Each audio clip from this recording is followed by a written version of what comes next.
नमस्कार माऊली. चला ज्ञानेश्वरीच्या सहवासात ज्ञानेश्वरी अध्याय 3 मधील 45 ते 52 ओव्यांच्या सहवासात जाऊया. श्रीकृष्णांनी ज्ञानयोग आणि कर्मयोग ह्या दोहोंबद्दलच्या महत्त्वाच्या गोष्टी आपल्याला अर्थात अर्जुनाशी संवाद साधत असताना प्रगट केलेल्याच आहेत. कर्माच्या बाबतीत अर्जुनाची जी भूमिका आहे त्याचा जो गैरसमज आहे, गैरसमज म्हणण्याबरोबरच त्यांनी कर्माविषयी जो समज करून घेतलेला आहे आणि ती आपली भूमिका बरोबर आहे हे खोडून काढण्यासाठी श्रीकृष्ण संवाद रूपाने प्रयत्न करतायत. श्रीकृष्ण अर्जुनाला म्हणतायत, नुसत्या कर्माचा त्याग केल्यामुळे सिद्ध पुरुषाप्रमाणे कोणताही साधक कर्मरहित होऊ शकत नाही. एक तर त्या साधकाची मनोअवस्था मनोदशा अशी व्हायला पाहिजे की कर्म केल्याशिवाय तो स्थितप्रज्ञ साक्षी भाव या भूमिकेत तर राहतोच आहे, पण त्याचबरोबर त्याच्या मनाचं समाधान अखंड टिकून आहे. पण अशी ज्याची अवस्था नाही त्यांनी कर्माचा आधार घेऊनच नैष्कर्म्य अशा अवस्थेला पोचलं पाहिजे. ज्ञानोबाराय म्हणतायत, वाचोनी कर्मारंभ उचित न करिताची का सिद्धवत कर्महीना निश्चित होई जेना का प्राप्त कर्म सांडिजे येतुलेनी नैष्कर्म्या होईजे हे अर्जुना वाया बोलिजे मूर्खपणे. ज्ञानोबाराय उघडपणे सांगतायत की विहित कर्म किंवा प्राप्त कर्तव्य कर्म ह्याचा नुसता त्याग केल्यामुळे साधक सिद्ध पुरुषाप्रमाणे कर्मरहित होतो असं म्हणणं किंवा असं मानणं हे मूर्खपणाचं लक्षण आहे. इतक्या स्पष्टपणे ह्याचा उल्लेख ज्ञानोबाराय करतायत. त्याच्याऐवजी ते असं म्हणतायत की योग्य प्रकारे कर्माला सामोरं जाणं, आपल्याला प्राप्त झालेल्या कर्माला सामोरं जाणं आणि आपलं कर्तव्य पूर्ण करणं. अशा प्रकारे आपण जर कर्माचा आरंभ केला तर ते कर्म सिद्ध झाल्याशिवाय राहत नाही, अर्थात आपल्याला स्थितप्रज्ञ अवस्थेकडे नेल्याशिवाय राहत नाही. पण असं उचित प्रकारे कर्माचा आरंभ जर आपण केला नाही तर मात्र तो पुरुष कर्महीन अशा अवस्थेला जातो. माऊली हो, परत एकदा आपले ज्ञानोबाराय आपल्यासमोर सुंदर असे दृष्टांत मांडतात की ज्याच्यातून ह्या कर्माविषयीचं ज्ञान आपल्यासमोर सहजपणे प्रगट होतं, मनातल्या शंका दूर होऊ शकतात.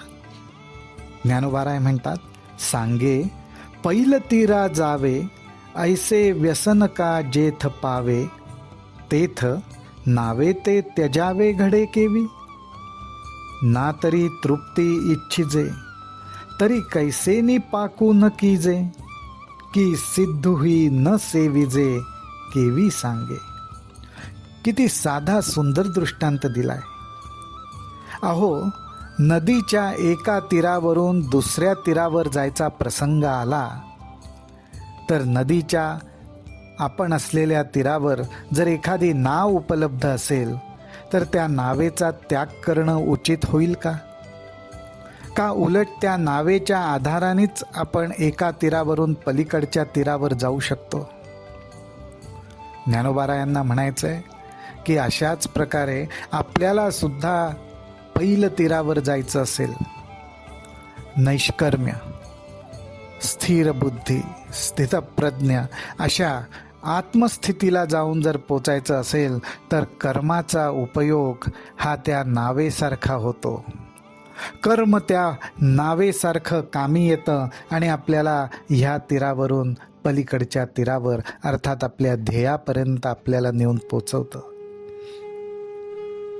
ज्याप्रमाणे भूक शांत व्हावी असं जर वाटत असेल तर एक तर तयार झालेलं अन्न, रेडी टू ईट असं तयार झालेलं अन्न तरी स्वीकारलं पाहिजे, नाहीतर स्वयंपाक केला पाहिजे. माऊली हो, संतांची वचनं, सद्ग्रंथ हे म्हणजे रेडी टू ईट फूड सारखं आहे. अक्षरशः संतांच्या वचनाचा आस्वाद घ्यावा, त्यावर विश्वास ठेवावा, आपली वाटचाल करावी आणि सहजपणे मजल दरमजल करत पहिलं तेराला पोचावं.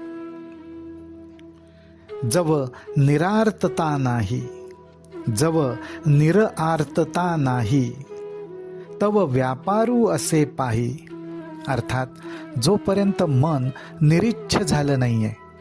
म्हणजे काय हो, तर निरीच्छ होणं म्हणजे कुठल्याही इच्छेशिवाय मन समाधानी असणं, कुठलीही इच्छा केल्याशिवाय मनाला आनंदाचा अनुभव असणं. अशा अवस्थेत मन राहणं म्हणजे निरार्थता. जव निरार्थता नाही तव व्यापारू असे पाही. पण जोपर्यंत मनामध्ये कमी अधिक प्रमाणात का होईना इच्छा आहे, तोपर्यंत व्यापार म्हणजे कर्म करणं आवश्यक आहे. त्या इच्छा पूर्ण करण्यासाठी कर्म केलं जातं. मग संतुष्टीच्या ठाई कुंठे सहज. आणि असं कर्म केल्यानंतर जेव्हा आपली इच्छा पूर्ण होते, त्या ठिकाणी सहजपणे मन विश्राम पावतं. मग संतुष्टीच्या ठाई कुंठे सहज. म्हणून ऐके पार्था, जया नैष्कर्म्यपदी आस्था, तया उचित कर्म सर्वथा त्याज्य नोहे.